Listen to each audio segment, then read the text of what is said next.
بالکل 2029 تو میں نے یہ کہا کہ جو منصوبہ ساز ہیں وہ کہتے ہیں انتظار کرو 2029 میں ایسا ہی الیکشن ہم کرائیں گے. اس وقت اگر تم ہمارے منظور نظر ہوئے تو تمہارے حق میں نتیجہ نکال دیں گے. ہمیں بالکل یہ قبول نہیں ہے. ایسا کوئی نتیجہ ہم نہیں لیں گے جو کوئی منصوبہ ساز ہمارے لیے تیار کرے. ہم عوام کے ووٹ کے متقاضی ہیں. عوام کے ووٹ سے ہم آئیں گے. عوام ہمارے ساتھ کھڑی ہے. ہمیں کسی بیساکھی کی ضرورت نہیں ہے. جہاں تک ایمان مزاری اور ہادی علی چٹھا کا تعلق ہے، یہ شرمناک واقعہ ہے. جس طرح ان کو گرفتار کیا گیا، گاڑی کے شیشے توڑے گئے، ایک نئی ایف آئی آر وہیں موقع پر درج کی گئی. تمام ایف آئی آروں میں ان کے پاس بیل تھی، عدالت سے ریلیف وہ لے چکے تھے. لیکن اس کے بعد ایک جھوٹی ایف آئی آر کہ ایمان مزاری نے پولیس والوں پر حملہ کیا، تشدد کیا، ان کی شیلڈیں چھین لی، ان کے کپڑے پھاڑ دیے. یہ مذاق ہے. اس جھوٹ سے اب ہم نے چھٹکارا پانا ہے. اور جس طرح ان کو جیل میں ڈالا گیا، یہ ہم سب کے لیے لمحہ فکریہ ہے. ہم میں سے کسی کی عزت محفوظ نہیں ہے. ایسی ایف آئی آر میں یہاں سے باہر نکلوں، آپ یہاں سے باہر نکلیں، ہم پہ کٹ سکتی ہے. اس کی کوئی وقت نہیں ہے، جس میں کوئی حقیقت نہیں ہے. لیکن بہرحال آج ہمارا تمام نظام جبر کے سامنے سرنگوں ہے. یہی 27ویں ترمیم کا مقصد تھا، 26ویں ترمیم کا مقصد تھا. اسی لیے ہم 26ویں اور 27ویں ترمیم کے خلاف کھڑے ہیں. جب تک اس ملک میں عدلیہ آزاد نہیں ہوگی، ہماری عزت محفوظ نہیں ہے، ہماری زندگیاں محفوظ نہیں ہیں، ہماری آزادی محفوظ نہیں ہے. تو ہم سب کو یہ جنگ لڑنی ہے، اپنے لیے، اپنے بچوں کے لیے، آنے والی نسلوں کے لیے.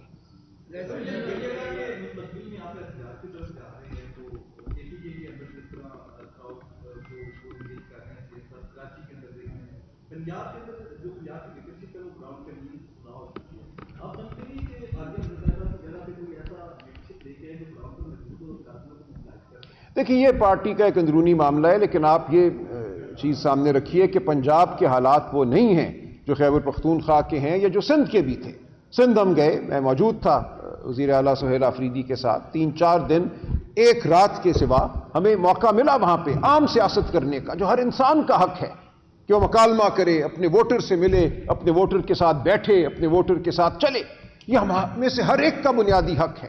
ایک رات وہاں ضرور تشدد ہوا.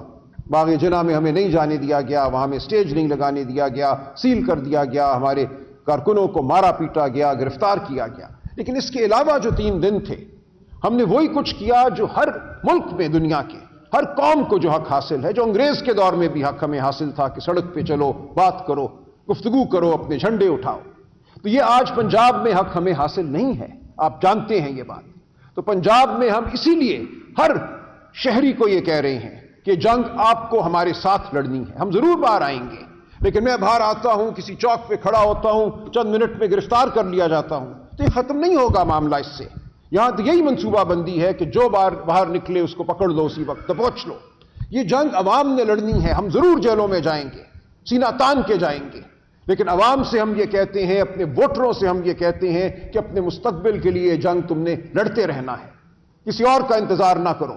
کوئی گاڑی نہیں آئے گی، کوئی گھنٹی نہیں بجائے گا تمہارے گھر کی، کیا ہو ویگن میں بیٹھو، ہم انقلاب لائیں. انقلاب ایسے نہیں آتے. انقلاب تب آتے ہیں جب قومیں اپنی عزت کے لیے کھڑی ہوتی ہیں، اپنے مستقبل کے لیے کھڑی ہوتی ہیں. تو ہم کھڑے ہیں. یہ جو آج سے 8 فروری تک کا عرصہ ہے، اس میں ہم ہر فرد کو یہ کہتے ہیں، ہر چھوٹے بڑے کو، بیوی کو، کہ نکلو باہر، دکانداروں سے بات کرو، پتنگ بیچنے والوں سے بات کرو، ٹیکسی چلانے والوں سے بات کرو، ہر اڈے پہ جاؤ، ٹرانسپورٹروں سے بات کرو. ان کو کہو اس 8 فروری والے دن اس قوم نے اکٹھے کھڑا ہونا ہے. اس قوم نے جبر کے خلاف ایک آواز بلند کرنی ہے. سب نے اکٹھے ہو کر یہ جنگ لڑنی ہے.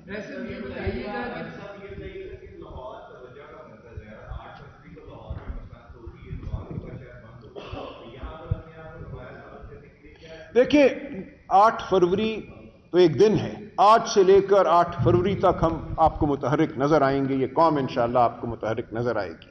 8 فروری والے دن ہم ٹرانسپورٹروں سے کہیں گے مت چلاؤ گاڑیاں، مت نکلو باہر. 8 فروری والے دن انشاءاللہ آپ دیکھیں گے آسمان 804 سے بھرا ہوا ہوگا. ہر پتنگ پہ، ہر گڈے پہ آپ کو 804 لکھا نظر آئے گا. یہ کانپیں گے دیکھ کر. تو انشاءاللہ لاہور بھرپور جواب دے گا اس استائیت کا، اس جبر کا جو ہم پر نافذ کیا گیا ہے. سر یہ بتائیے کہ پچھلے 3 سے 4 سالوں سے پی ٹی آئی مزاحمت کی سیاست کر رہی ہے، احتجاج کر رہی ہے، جلوس کر رہی ہے جلسے. تو عمران خان کو باہر نکالنے کے لیے آپ کو کیا لگتا ہے یہی آپ مزاحمت کی سیاست ہی جاری رکھیں گے یا اینڈ پہ ٹیبل پہ مفاہمت پہ آنا پڑے گا؟ دیکھیں ٹیبل پہ تب بیٹھا جاتا ہے جب کوئی بات اصول کی ہو.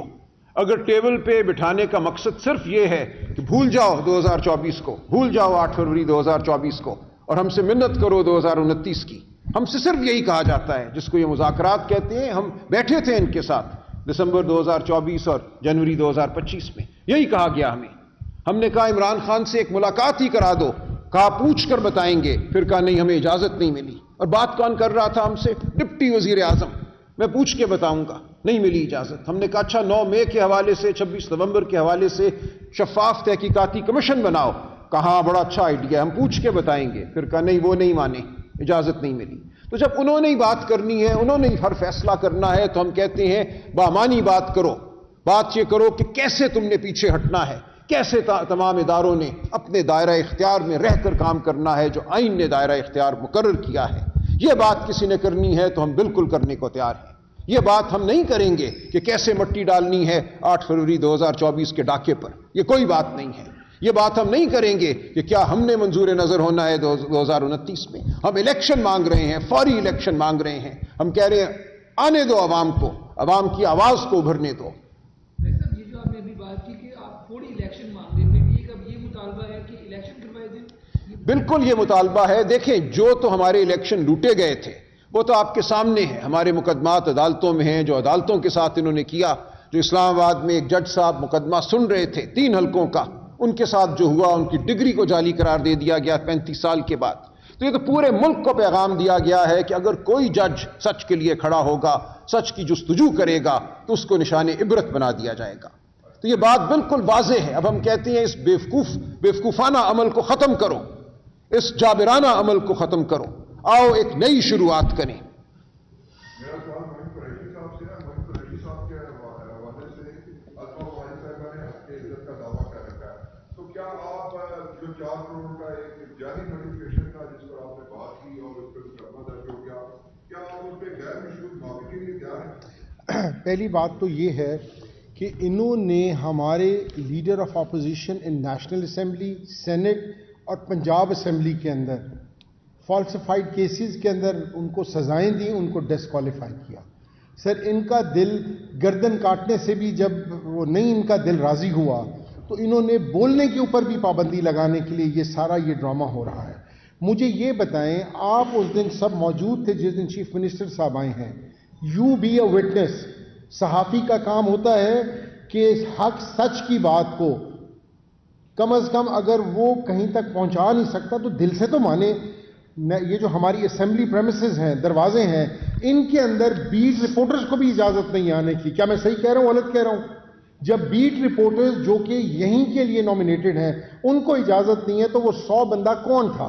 ہم نے صرف اتنا ہی سوال کیا نا معصومانہ سا کہ گورنمنٹ کی بلڈنگ گورنمنٹ کی مرضی کے بغیر وہ 100 بندہ اندر کیسے آیا؟ یہ سوال تو ایک بڑا نارمل، بڑا جائز سوال ہے. اب میں اس کے اوپر کیا کہہ سکتا ہوں اس سے زیادہ؟ بہت شکریہ، بڑی مہربانی. لیکن میں بسنت کے حوالے سے بات کرنا چاہتا ہوں کہ گڈی تو پورے پاکستان میں اس وقت ایک ہی شخص کی چڑھی ہوئی ہے اور اس کا نام ہے قیدی نمبر 804.